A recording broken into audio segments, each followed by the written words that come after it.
আজ 6 August supreme কোর্টে SSC মামলার যে হিয়ারিং ছিল, পূর্ব নির্ধারিত হিয়ারিং ছিল, তাতে সেকেন্ডারি টিচার্স অ্যান্ড এমপ্লয়িজ অ্যাসোসিয়েশনের পক্ষ থেকে, এসটি এর পক্ষ থেকে আমরা আইনজীবীরা ছিলাম।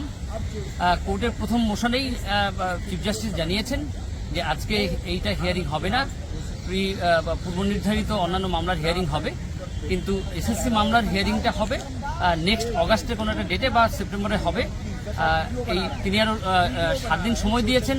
এই 7 দিনের মধ্যে যারা আরও আইএ ফাইল করার ব্যাপার আছে বা আরও অনেকগুলো টেকনিক্যাল প্রসিডিংস আছে সেটা হবে। তারপরে সেই যে কম্পাইলেশনটা হয়েছে, যে নোডাল অফিসার যে কম্পাইলেশনটা করেছেন, সেই কম্পাইলেশনের সঙ্গে এগুলোর সংযোজন বা বিয়োজন হতে পারে। এই সবটা মিলিয়ে সেপ্টেম্বরে চিফ জাস্টিস বলেছেন যে সেপ্টেম্বর নাগাদ বা নেক্সট হিয়ারিং ডেটে পরপর 2 দিন বা 1.5 দিন তিনি দেবেন, যাতে একেবারে কনজিকিউটিভ ওয়েতে 2 দিনের মধ্যেই মামলাটা শেষ করা যায়। ফলে এসটি এর উদ্যোগে যে মামলা হচ্ছে, একমাত্র সংগঠন এসটি এ, তার পক্ষ থেকে আমরা আইনজীবীদের প্যানেল, 4 জনের প্যানেল আমরা ছিলাম এবং চিফ জাস্টিস তার প্রথম মোশনেই এই কথা বলেছেন। আমরা আশা করছি আগামী দিনে এই মামলার হিয়ারিং হবে এবং আশা করছি একবারেই এর সুরাহা মিলবে। ধন্যবাদ।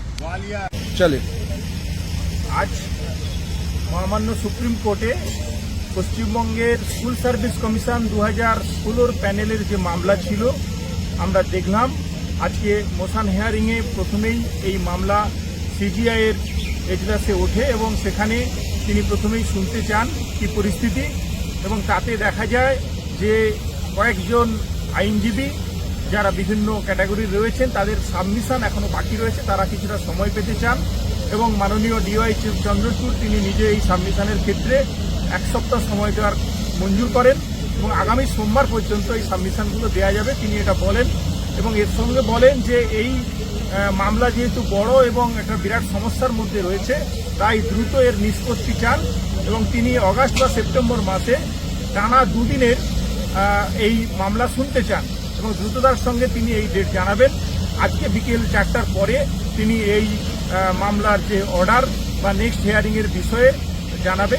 তবে আমরা যতটুকু বুঝেছি, মাধ্যমিক শিক্ষক ও শিক্ষাকর্মী সমিতি এসটিইএ একমাত্র সংগঠনগতভাবে এখানে পিটিশনার রয়েছেন। আমাদের অ্যাডভোকেট প্যানেল চেষ্টা করে যাচ্ছেন যে যোগ্য এবং মেধার ভিত্তিতে নিযুক্ত যে শিক্ষক শিক্ষাকর্মী রয়েছেন তাদের যাতে চাকরি পুনর্বহাল হয়, যাতে এই সমস্যা থেকে তাদের চাকরি বাঁচে। এবং এটা আমরা পরিলক্ষিত করলাম যে এতদিনের পরে স্কুল সার্ভিস কমিশন বা এখানে মধ্যশিক্ষা পর্ষদ যে তাদের সাবমিশন দিয়েছে, সেই সাবমিশনের ক্ষেত্রে আমরা দেখলাম যে আগের অবস্থান থেকে অনেকে পরিবর্তন করেছে। স্কুল সার্ভিস কমিশন তার কিছু টেন্টেড লিস্ট দিয়েছে।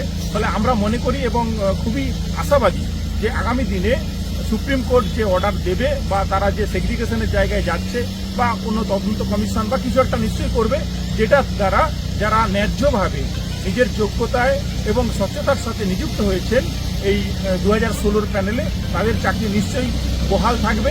আমরা রাজপথেও যেমন লড়াই করছি মাধ্যমিক শিক্ষক ও শিক্ষাকর্মী সমিতি, একইভাবে সুপ্রিম কোর্টের এই আইনি লড়াইয়ে সর্বতভাবে থাকছি। আপনারাও পাশে থাকুন। আমি শম্ভু মান্না, পত্রিকা সম্পাদক, মাধ্যমিক শিক্ষক ও শিক্ষাকর্মী সমিতি।